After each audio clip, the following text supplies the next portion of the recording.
Shout out to Duren and Asar for playing perfect.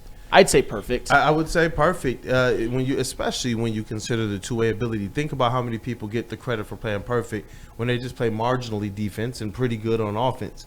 These guys are going out there and they're doing their roles. They're doing their jobs. When you look at the fact that the Detroit Pistons are number one in points in the paint, their field goal percentage is like number one or number two in the league, and then you look at the fact that they're also one of the top teams as it relates to lob passes and finishes. They're one of the top teams with pick and roll assists. They're one of the top team with assists out to the perimeter for threes. This team is just working so well cohesively, and they're taking the highest percentage shots. Everything's coming at the rim. They're one of your top teams in the league. They are the number one team in the league at dunks per game. So this is why you're going to see that points per game start to go up. And Cade Cunningham is one of your top players at points in the paint. Yes, These are some of the differences over even what we saw early in the season, and they have gotten better. It seems like JB Bickerstaff was like chiseling away the entire season. So at some point in time early, it looked a little bit ugly, especially when they started 0-4. But as they've continued to just be consistent with those principles and believe in where he was trying to take them, now you see this team both offensively and defensively as one of the top 5 teams. I mean, it'd be more appropriate since February 1st. Top 3, both offensively and defensively in the entire league from a defensive and offensive efficiency standpoint. That's insane. It is insane. And you mentioned it. When you watch the Pistons, it's staggering, at least since they've been winning at a high level. I'll just say since the calendar year 2025, and I've mentioned it before and I'll mention it again because it bears repeating. The amount of easy looks that they get and finish, it's unlike anything I've seen from the Pistons since probably going to work. I would say definitely going to work. I mean, even probably more than going to work, although they're not nearly the team at this point. But and that's Cade Cunningham, and that's transition. Cade gets so many easy looks for guys like Asar and Duren and whoever is there. Whoever's open for an easy look, Cade will find them. And in transition, we've talked about it, fast break points, steals, blocks. They've been on an absolute roll lately, defense to offense. And you've got multiple players that are absolute demons in transition, whether it's Asar, whether it's Cade, whether it's Duren, either running the break, which we've seen a couple of times, or just being that like floor running gazelle of a big man. It's beautiful to watch. And when you got all those easy buckets, plus you've got Malik Beasley draining threes at pretty much the highest rate in the NBA, that's a winning formula. You know what, man? Before we get KG on this, 58.6. Do you know what that number is? What is that?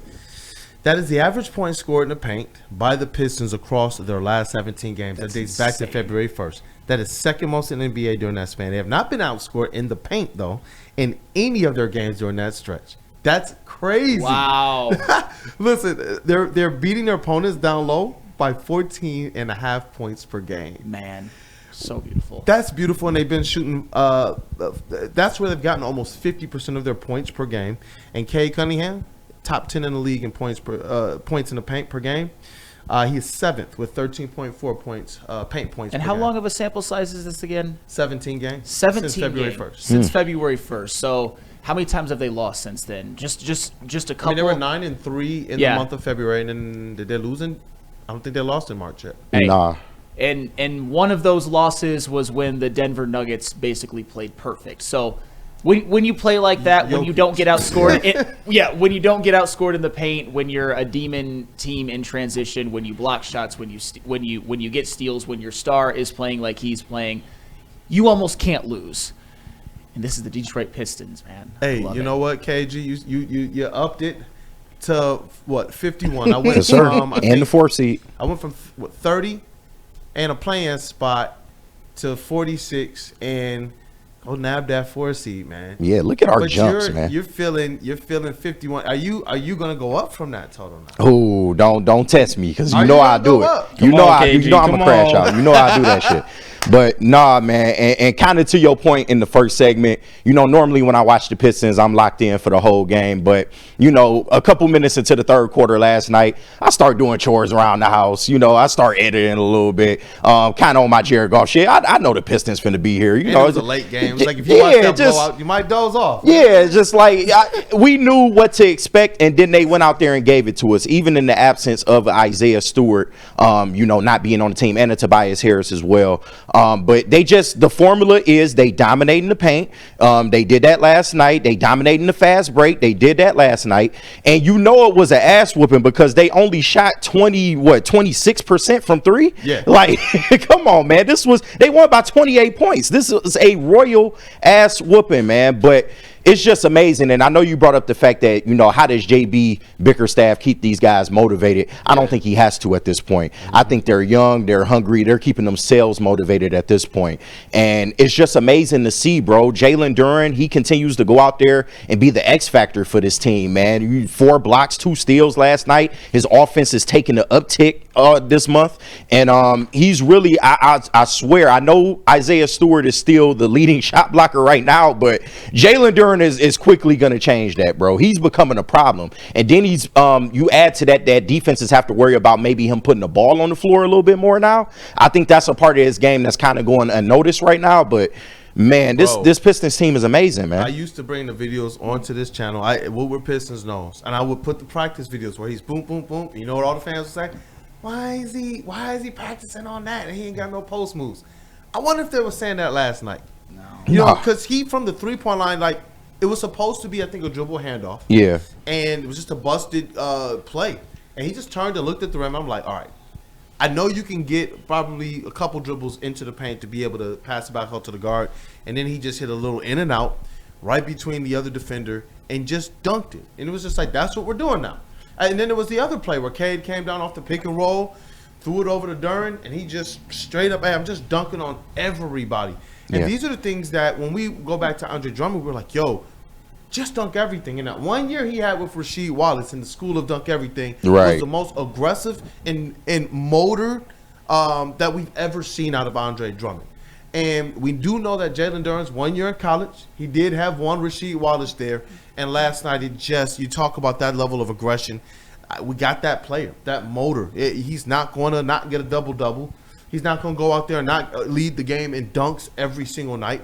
And then when you look at what he's doing, he's getting these dunks on putbacks. He's getting these dunks off of just his own rim creation and his own offense creation. He's getting them off of pick and rolls, a lot passes, everything. Yeah. Man. And they can't stop him. And that's where you kind of salivate when you realize how young he still is and how much growth his offensive game, it can go to a whole nother level. And I said it yesterday. I think I'm going to stick by this. I think he's becoming the number 2 on this team, but just because of everything he can do on the floor, not only from an interior defensive standpoint, but if the offense catches up with the defense, oh my God, like he's going to be a problem in this league for a long time. And I think he already is. When you look at him, he's the perfect player that you want as that number 4. Generally, when you're talking about number 2, it's the order and who you're going to offensively.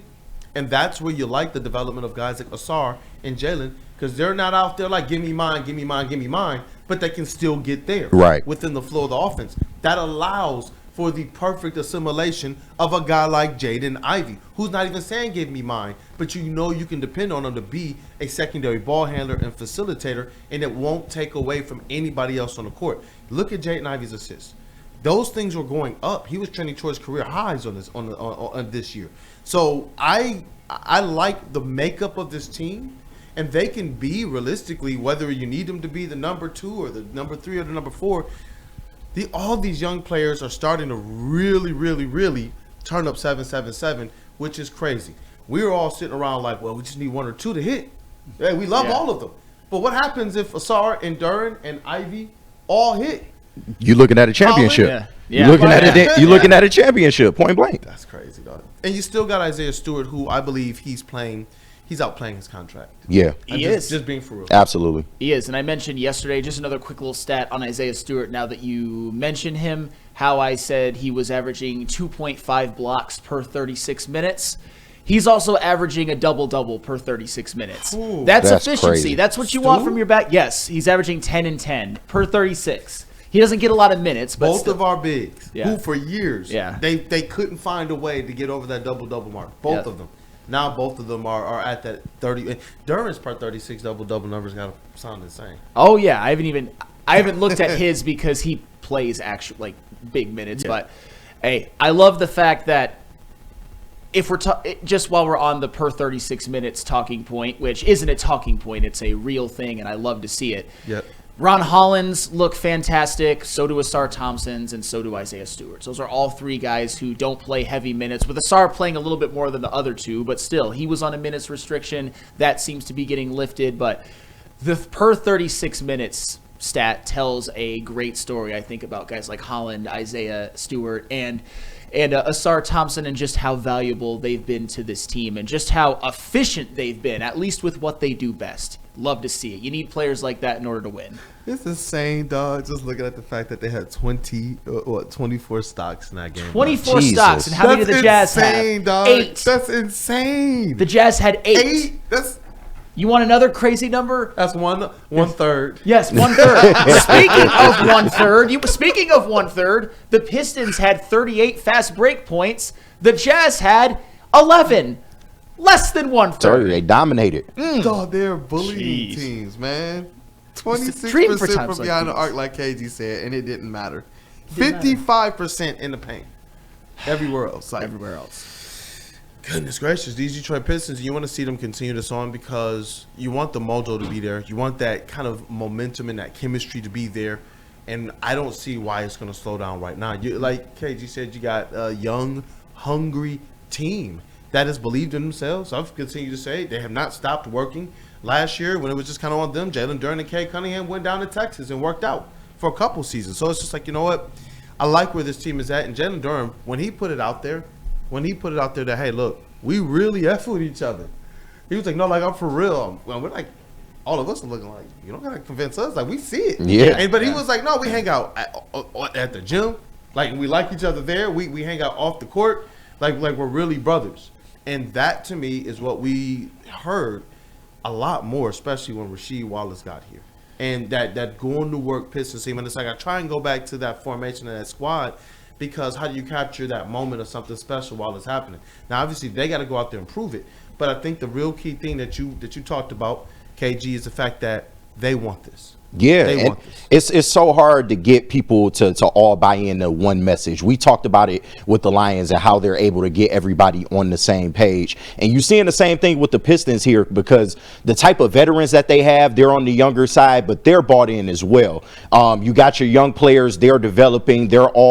Everybody wants to win here. Everybody is on the same page, and you can see that on the basketball floor. It's so hard to do in the NBA to get everybody on the same page. It's not easy to do, especially when you have star power involved. But I mean, for this team to be doing what they're doing right now, the sky's the limit, bro. The sky's the limit. I'm gonna just put this out there. I know they got cap space. I know that the assets are setting up nice for them. I am for re-signing their own guys now. Yeah. To go out there and grab somebody that might be high profile. You can't, like, these types of makeups of these teams, man. It's just different. It's special. You can't break it Even up. Ivy, And I think they value so that. serious about that. Even Ivy, I don't know what the numbers look like for him. Duren is playing himself into a different stratosphere than where he started the season. You got to pay that man. If he keep doing this, you got to pay that man. He's going to a different Holy place, shit. man. To a completely different place. Because what you see right now is, all right, teams trap K. It don't matter anymore. It doesn't matter. They bull rushed him on the Duren drive from the 3-point line. So it's just like, pick your poison. You want Asar to do that to you next? Because he will. And he will baptize you into the rim. Straight up. And this is electric to even talk about. Last three seasons have been like, what are we doing? Yep, and now the fruits of the labor are now realized, and they're treating teams that you thought were above them in terms of their the speed of the rebuild. Now the Pistons are the one who are the Orlando Magic, let's just say, are looking up at the Pistons. I'm so glad you brought that up because before the season started, people would have tried to convince me that there's a conversation between Colin Sexton and Cade Cunningham. That's a joke. No. But you I heard know the conversations the last 2-3 years. I fought people on that player. You have. People were talking Two. about last year. We're like, well, we can get Sexton and Markin and just give up Cade. And it's like, No, yo, G. it's like that Batman meme when he's smacking Robin. It's like, what are we talking about? And last night is where you saw it because they still had some decent talent on that team. Yeah. It didn't matter. Yeah. It just didn't matter. Speaking of narratives like that, now I'll get real petty. Talk your shit. Just while we're there, because and I get it. We're all on board now. We're all happy. But remember when we were there on the front lines fighting battles, bro. Remember when we were. Remember one of the talking points used to be. And for the record, I don't necessarily blame fans' frustrations, but it used to be like, why are the Rockets? Why are the Raptors? Why are the Magic? Why are the Kings? Why are the Cavs? Why are they winning so much? Or why are they winning and the Pistons, they're still at 14 wins? People would use that. Literally, living, breathing human beings would use things like that to say, well, Franz Wagner, well, Jalen Green, well, Scotty Barnes, they just are better winners than Cade Cunningham. You heard it, Koolaid. Yep. Koolaid, people we're in this chat at this network.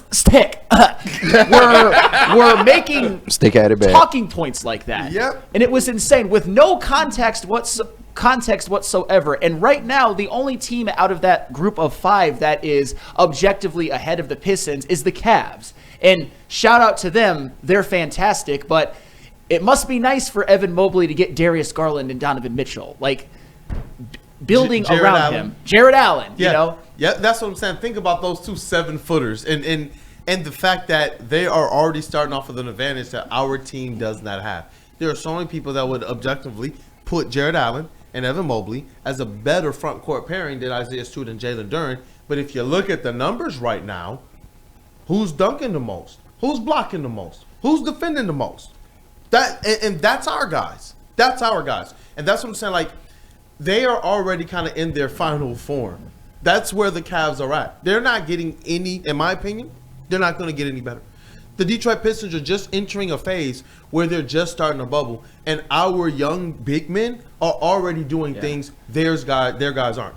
We control and we will dictate that physicality, and just let them get a little bit more mature. Let them get a little bit more under their belt as it relates to experience, and let Trajan cook again this summer. And I'm telling you, where this Pistons team is headed, JB Bickerstaff is almost like he's just picking up where he left off. Because let's not be remiss here. That foundation of that Cavs team, from a philosophy and coaching standpoint, and building up even those young players, that came from JB Bickerstaff. Thank you. Period.